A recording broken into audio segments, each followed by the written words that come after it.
Halo semua, sebelumnya Assalamualaikum warahmatullahi wabarakatuh. Perkenalkan, nama saya Devinta Alia Maharani dengan NIM 112210253 matkul perpajakan. Di sini saya sedang akan membahas tentang laporan PPh pasal 23. PPh pasal 23 adalah salah satu jenis pemotongan pajak penghasilan PPh di Indonesia yang dikenakan atas penghasilan yang diterima oleh wajib pajak dalam negeri dalam bentuk usaha tetap atau BUT dari aktivitas tertentu seperti dividen, bunga, royalti, sewa, dan jasa lainnya.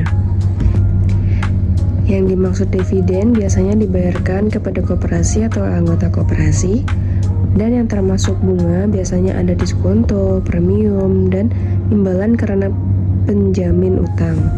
Selanjutnya untuk sewa biasanya yang termasuk yaitu sewa alat gedung, tanah, dan lain-lain. Dan yang biasanya termasuk dalam jasa yaitu ada jasa teknik, jasa manajemen, jasa konsultan, dan jasa konstruksi. Atau dalam jasa konstruksi ini biasanya jika tidak dikenakan PPh final. Selanjutnya ada tarif PPh pasal 23.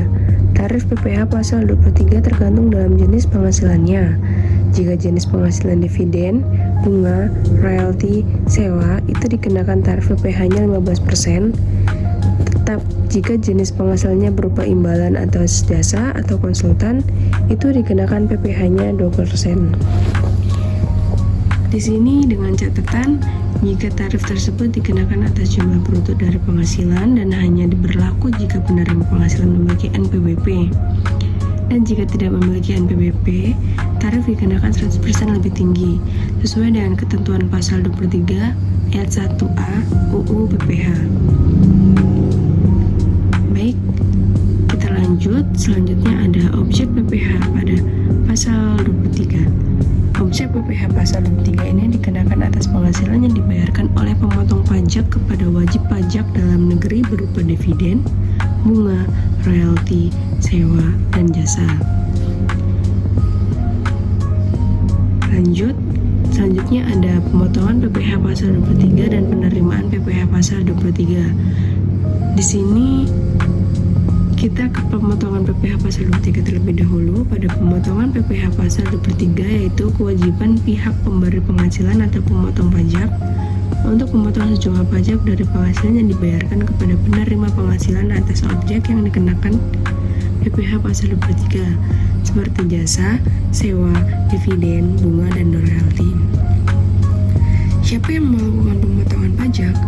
Pihak yang diwajibkan memotong PPh pasal 23 antara lain ada badan pemerintah, subjek pajak badan dalam negeri, penyelenggara kegiatan, BUT, atau bentuk usaha tetap, perwakilan perusahaan luar negeri, dan terakhir ada orang pribadi yang ditunjuk oleh Dirjen Pajak. Di sini kapan waktu pemotongannya? PPh pasal 23 dipotong saat pembayaran penghasilan. Terutangnya penghasilan, jatuh tempo pembayaran.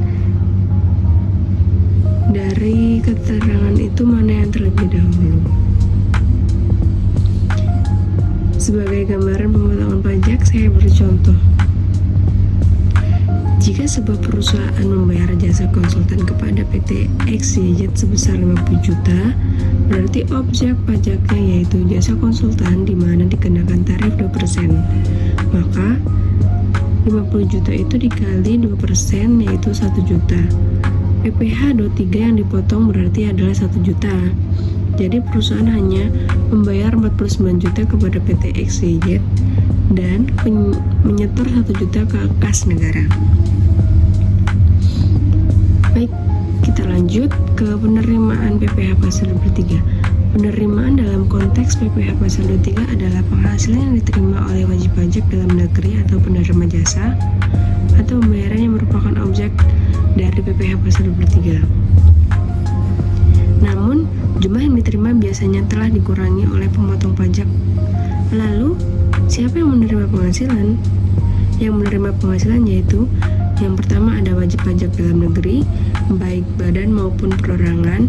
Yang kedua ada bentuk usaha tetap atau BUT. Selanjutnya yang ada pada hak penerima, yaitu pertama adalah menerima bukti potong PPh 23 dari pemotong pajak, biasanya dalam bentuk formulir 1721 A2 atau E-Bupot. Yang kedua ada mengkreditkan PPh pasal 23 dalam pelaporan SPT tahunan, PPh badan atau orang pribadi. Contoh penerimaannya yaitu, di sini saya beri contoh untuk penerimaan PPh 23, yaitu PT XYZ menerima pembayaran jasa konsultan, nilai jasanya yaitu 50 juta, pemotongan PPh 23 yaitu 1 juta, dan uang yang diterima yaitu 49 juta. Maka PT XYZ mendapatkan bukti potong sebesar 1 juta dan dapat mengkreditkannya dalam SPT tahunan. Baik, saya rasa penjelasan saya cukup sekian. Apabila ada salah kata, saya mohon maaf. Assalamualaikum warahmatullahi wabarakatuh. Bye bye.